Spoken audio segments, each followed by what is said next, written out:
आज हम उस पर डिबेट ही नहीं करना चाह रही सरकार, और ऑल पार्टी मीटिंग बुलाकर आप एक 4 मिनट बोल लीजिए, आप 2 मिनट बोल लीजिए, 3 मिनट बोल लीजिए, और फिर फॉरेन मिनिस्टर बोलते हैं कि हम दलाल नहीं है। तो मेरे दिमाग में ख्याल आया, शायद नहीं बोल सका, बोल रहा अगर हम दलाल नहीं है तो क्या देश के प्रधानमंत्री और डॉक्टर जयशंकर ये कहना चाह रहे हैं कि इजराइल तवायफ है और पाकिस्तान पिंप है क्या? मैं पूछता था, मैं तो मालूम ही नहीं। आप बताइए, आप डिबेट ही नहीं करना चाह रहे। आप बोल रहे हैं कि शायद इसलिए क्योंकि जिस तरह के लफ्ज आपने इस्तेमाल किए, शायद ये लफ्ज कोई भी देश दूसरे देश के बारे में ना कहे तो बेहतर है। नहीं, दलाल, हम दलाल नहीं है, कहा ना उन्होंने। आप बताइए कि क्या देश के फॉरेन मिनिस्टर को आपने रिपोर्ट किया? मैंने नहीं कहा ये बात।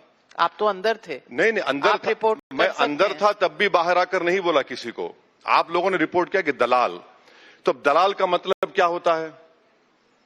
दलाल का मतलब क्या होता है बताइए ना। शायद वो, मैं सोच रहा हूं, शायद वो इसी बोल रहे हैं कि इजराइल एक तवायफ है और पाकिस्तान पिंप है उसका। 2 कंट्रीज ऐसे हैं जो किसी को सुकून से जीने नहीं देते नेबर में, और दोनों का एक रिलीजन के नाम पे बनाया गया। अब दोनों किसी को चैन से जीने नहीं देते। अब सरकार बोलती है कि आप रिलीजन की बात ला रहे हैं, तो मैं आपसे पूछूं, जब ईरान मिसाइल चलाता है गल्फ के कंट्रीज पर, तो फिर रिलीजन का क्या होता है? नहीं, इजराइल के ऊपर हमला किसने किया बताइए? आप बोल दीजिए। ईरान पर हमला किसने किया? अरब कंट्रीज ने तो नहीं किया। ईरान ने किस पर हमला किया? नहीं, ईरान, जिनका कोई लेना देना नहीं, ईरान पर किसने हमला किया? एक आदमी को जो ऑरेंज कहते हैं उसने हमला किया। एक डिल्यूजनल प्रेसिडेंट है और एक जेनोसाइडल प्राइम मिनिस्टर है। आपने हमला किया और 165 स्कूल के बच्चे बच्चियों को आपने हत्या कर दी। आप किसी से बात कर रहे हैं, अगर नविका कुमारी मुझे बोलते हैं कि आओ बैठ के बात करेंगे, तो मेरे चैनल पे क्यों नहीं आ रहे? मैं आपसे आके मिलता हूं, मैं आपसे बात कर रहा हूं, आप वहां पर मेरी एबीसीडी चला रहे हैं, तो क्या बोलेगा मैं? आप बताइए। मैं ऐसा करती नहीं हूं। आप तो नहीं आप करते हैं। नहीं, थैंकफुली अभी तक नहीं किया आपने। मैं आप नहीं करते। मैं बहुत इज्जत से पेश आती हूं। नहीं, माशाल्लाह, आप जिससे इज्जत से पेश आना, इज्जत से पेश आते। जिसको आप हवा उतारना है, गैस उतारना, वो भी करते हैं। वो भी इज्जत से करती हूँ। नहीं, तारीफ में वो भी इज्जत से करती हूँ। नहीं, एज अ कॉम्प्लीमेंट कह रहा हूँ आप। हाँ, क्योंकि सवाल पूछना मेरा हक है। बिल्कुल। नहीं, सवाल पूछती हूँ मैं। एक एग्जाम्पल बता रहा हूँ कि आप उनसे डायलॉग कर रहे हैं, और ऐसे 2 अहमक को भिजाया ऑरेंज ने, जिसको न्यूक्लियर टेक्नोलॉजी के बारे में उसका नहीं मालूम। एक दामाद है, उसकी काबिलियत है, और एक साहब है जो चमचे हैं उनको ये तक नहीं मालूम कि 60% स्टॉक पाइल क्या होता है। उनको ये भी नहीं मालूम कि तेहरान में जो न्यूक्लियर रिएक्टर है वो अमेरिका ने बनाया था। अब आप देखिए, उन्होंने हमला किया, और हो क्या रहा है? नुकसान तो भारत को सबसे ज्यादा हो रहा है। तो आप समझ रहे हैं कि आप विपक्ष में हैं, आप ऑपोजिशन में हैं, आप ये तमाम शब्दावली इस्तेमाल कर सकते हैं। ऑरेंज है, कोई ऐसा है, वैसा मेरा फ्रीडम है, मैं डरता नहीं हूं अमेरिका से। एक बात सुनिए मैडम, 2019 में ऑरेंज ने कहा तेल नहीं खरीदना ईरान से, हमने छोड़ दिया। फिर कहा वेनेजुएला से मत लो, हम छोड़ दिए। फिर 2025 में मिस्टर ऑरेंज ने कहा रशिया से मत लो, हम छोड़ दिए। अब उन्होंने कहा कि ईरान को कह रहा है 140 मिलियन तुम बेचकर मुझसे लड़ो। भारत से कह रहा है कि 30 दिन में उठा लो। फिर कह रहा है रशिया से खरीद लो।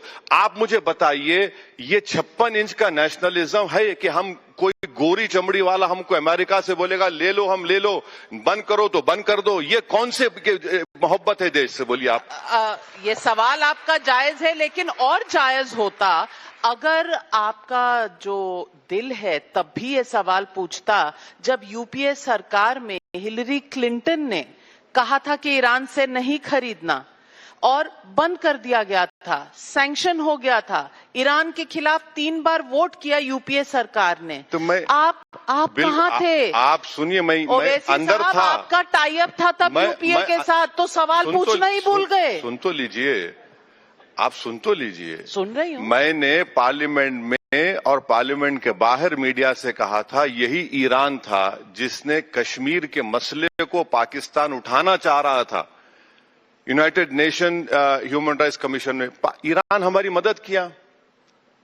ईरान कश्मीर को इंटीग्रल पार्ट मानता है। अब आप मेरे को ये बताइए कि अब जो गड़बड़ चल रही है, अजरबैजान ऑपरेशन सिंदूर में पाकिस्तान का साथ दिया, हम उनको कह रहे हैं कि भैया ले लो, ला लो, हमको लाके दे दो। ड्रोन्स दिया पाकिस्तान को। आप समझ रहे हैं फॉरेन पॉलिसी को हमारी कैसा फर्क हो गया। वहां पर जाकर प्रधानमंत्री ने कहा वी स्टैंड विथ इजराइल। 70,000 फलस्तीनियों को मार दिया उसने, जेनोसाइड रजीम।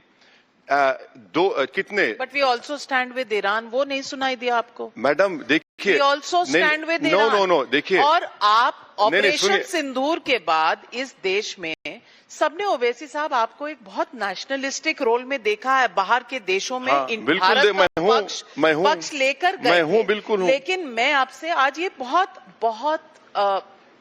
रिस्पॉन्सिबिलिटी से पूछना चाहती हूं, आप ऑपोजिशन में रहकर जिस तरह की चीजें कह सकते हैं, कोई देश ऑफिशियली एक मंत्री होने के नाते, एक सरकार होने के नाते, एक प्राइम मिनिस्टर होने के नाते वो शब्दावली इस्तेमाल नहीं कर सकता।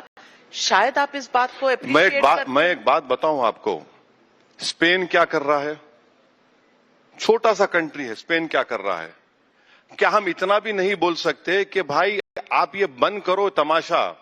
अमेरिका, हम हैदराबाद में बोलते हैं जिसका नुकसान नहीं होता कि इसकी ना ठिंग लगी ना फिटकरी लगी, वो हाल अमेरिका का है। भाई तेल मुझे आना है, गैस मेरा आना है। आपने ईरान के ऊपर हमला किया, ईरान ने खतर पे हमला किया, गेल, गुजरात पेट्रोलियम, ये सब हम लोग खतर से लेते हैं गैस। हमारा गैस तो रुक गया। अब हमारी गलती है? नहीं, गलती हमारी नहीं है, मगर अगर हम बोलते, ट्रंप, एक बात बताइए, प्रधानमंत्री ने स्पीच दिया पार्लियामेंट में, जंग शुरू करने वाले अमेरिका और इजराइल, एक लफ्ज नहीं यूएस के बारे में, एक लफ्ज नहीं इजराइल के बारे में। क्यों? आखिर क्या वजह है कि हम बोलने से, सच्चाई बोलने से डरते हैं? नहीं जानते क्या वजह है? क्या वजह है? नहीं मालूम। ये एप्स्टीन फाइल है क्या? नहीं। 9 लाख भारतीय रहते हैं वहां पर, भारतीय रहते हैं गल्फ कंट्रीज में। मैडम, हमने उनको भी सुनिए मैडम, नहीं सुनिए मैडम, फॉरेन पॉलिसी का हिस्सा क्या होता है कि देश का पहला इंटरेस्ट प्रोटेक्ट किया जाए, फिर हमारे एनआरआईज आते हैं, यकीनन आते हैं। अगर हम 1 करोड़ को देख के फॉरेन पॉलिसी डिसाइड करेंगे, ये कभी नहीं हुआ ऐसा। यकीनन हमारा सॉफ्ट पावर है, मगर इनकी गलती की वजह से भारत के लोग ही तो मर रहे हैं। डेब्रिस गिर रहा है, आज मर गए। समंदर पे, कश्तियों पे लोग हैं। मुझे कॉल किए निजामाबाद का लड़का कि हम भूखे हैं। आप ये बताइए कि हम बोल क्यों नहीं सकते कि भाई बंद करो ये तमाशा, ये तुम क्या कर रहे हो? नहीं, बिल्कुल। अरे आप पार्लियामेंट में, राज्यसभा, लोकसभा में लफ्ज यूएस बोलने को तैयार नहीं है, लफ्ज इजराइल का कंडेमनेशन करने को तैयार नहीं है, फिर कैसा होगा बताइए आप ये? और फिर अच्छा, मल्टीलैटरलिज्म हमारा कहां गया? हम तो सबके दोस्त हैं ना।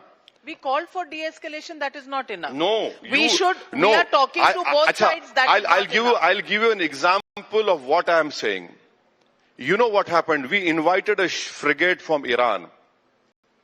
That frigate came to Visakhapatnam, participated in the show. They left Indian shores. They were in Sri Lanka waters or international waters. An US submarine launched a torpedo. And have you seen a statement of condolence? Forget about condemnation. Statement. Listen to me.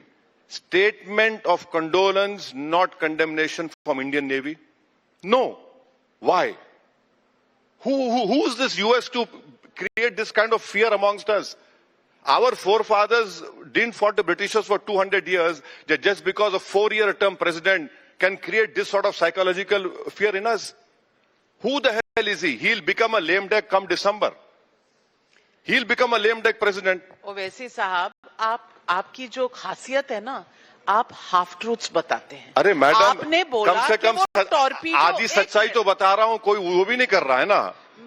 दूसरे तो पूरी झूठ बोल रहे हैं, white lies, perpetual lawyers हैं पूरे। इजाजत से थोड़ा मैं भी बता दूं आधा फैक्ट जो आपने नहीं बताया। बोलिए मैडम। एक फ्रिगेट जो टॉर्पीडो हुई थी, उसकी जगह एक शिप यहां पर डॉक थी। उनके जो शिप खराब थे, उनके सेलर्स को हमने यहां रखा हुआ था, सब कुछ कर रहे थे। किसके? ईरान के। वो नहीं दिखा, उसकी चर्चा तक नहीं हुई। आपने बोला नहीं जब आपने कहा कि हम एक तरफ की कर रहे हैं, ईरान की कहानी आप गोल कर गए। मैडम से बताइए, एक बात सुनिए, एक बात सुनिए। अगर मैं आपकी दावत में यहां पर आया हूं, मैं गिर जाता हूं, खुदा ना खास्ता कुछ हाथ को मार लग गया, अरे असद साहब आपको क्या हुआ, डॉक्टर को बुलाओ, पानी पिलाओ। आप तो चलिए मैं बाहर चला गया, रास्ते में टक्कर होगी, आप फोन तो करेंगे, अरे आप मेरे प्रोग्राम को आए थे, क्या हुआ आपको? आपको पता है फोन नहीं गया था? कुछ नहीं। आपको पता Indian navy has not even offered condolences. क्यों? अच्छा, आपको मालूम मैडम, 5 दिन के बाद हमने कंडोलेंसेस दिया खामेनेई के बारे में। एक प्रेस नोट था जो वापस लिया गया। आपको मालूम ये बात कि कहा गया कि मत दो कंडोलेंसेस। बाद में ख्याल आया सुप्रीम लीडर को, नहीं जाके लिख दो, लिख दी हमने। अच्छा, उसके 7 दिन के बाद ख्याल आ रही 165 बच्चे मारे गए, उनका भी कंडोलेंस कर दो, कर दिया हमने। फिर हम 5 दिन इंतजार क्यों करें कि ये रेजिम गिर जाएगी? जब नहीं गिरी तो हमारे प्राइम मिनिस्टर 2 मरतबा उनके प्रेसिडेंट से बात कर लिए। अच्छा, अब क्या हो रहा मालूम? एक मिनट, अब जो हम जो शिप्स ला रहे हैं ना गैस के, माफ करना बुरा मत मानिए, आ गए 2 शिप आ गए, 3 शिप आ गए। अरे वो 2-3 शिप से तो हमारा 1.5 दिन का गैस का कंजम्पशन है। अब हो क्या रहा है? Israel has done what Egypt has done to Suez canal. जो शिप निकल रही 18 करोड़ रुपए दो, टोल टैक्स दो। 18 इंडियन शिप्स हमारे फंसे हुए हैं। एग्जैक्टली ये वर्ड कल हमारे फॉरेन मिनिस्टर ने कहा। अब हम टोल टैक्स दे रहे हैं उनको। जापान के निकल रहे हैं, चाइना। अच्छा, ये गड़बड़ होने से पहले चाइना ने पूरे शिप्स को खरीद लिया जहां पर ऑयल था। हमने उनका भी डाइवर्ट कर लिया, लेकिन आपको पता नहीं चला। नहीं, बिल्कुल नहीं किया हमने सुनिए मैडम, हमारे स्ट्रेटेजिक रिजर्व कितने हैं बताइए? ये तो आपने कल 74 डेज के स्ट्रेटेजिक रिजर्व्स हैं। अगर ओएमसी को मिलाते हैं 74 डेज के हैं, और आईईए बोलता है 90 डेज। अच्छा, आप बोलते नहीं कोई कमी नहीं है प्यारे, एसेंशियल कमोडिटीज एक्ट क्यों लगाया आपने फिर अगर कमी नहीं है तो? आप ही के टाइम्स ऑफ इंडिया के अखबार की हेडलाइन बता रहा हूं, peoples rushing towards the petrol pumps, police in action. आपके अखबार में है ये, आप देख लीजिए, 2 न्यूज हैं।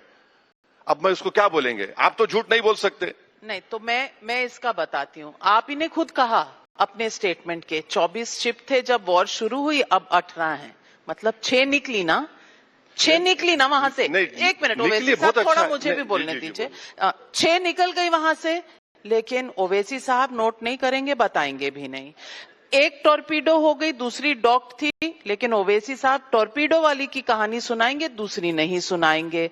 आप कहेंगे कि हमारे पास 74 डेज के रिजर्व हैं और सरकार कोशिश करके बाकी ला रही है। ओवैसी साहब कहेंगे नहीं सबको चाहिए, सब लाइन लगा रहे हैं।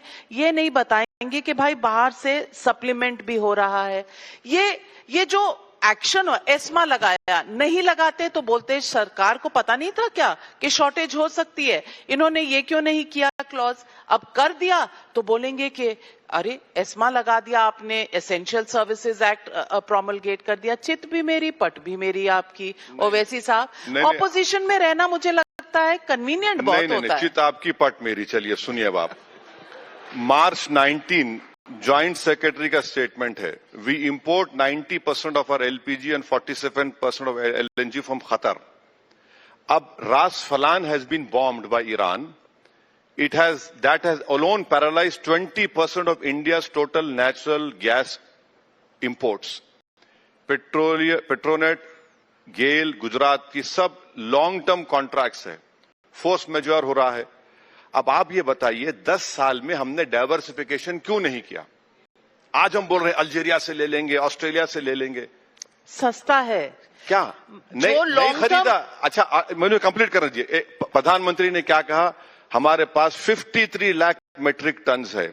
प्रधानमंत्री को शायद किसी ने बताना भूलना हो गया या नहीं बताया कि हमारा एवरी डे का कंजम्पशन है 38 to 30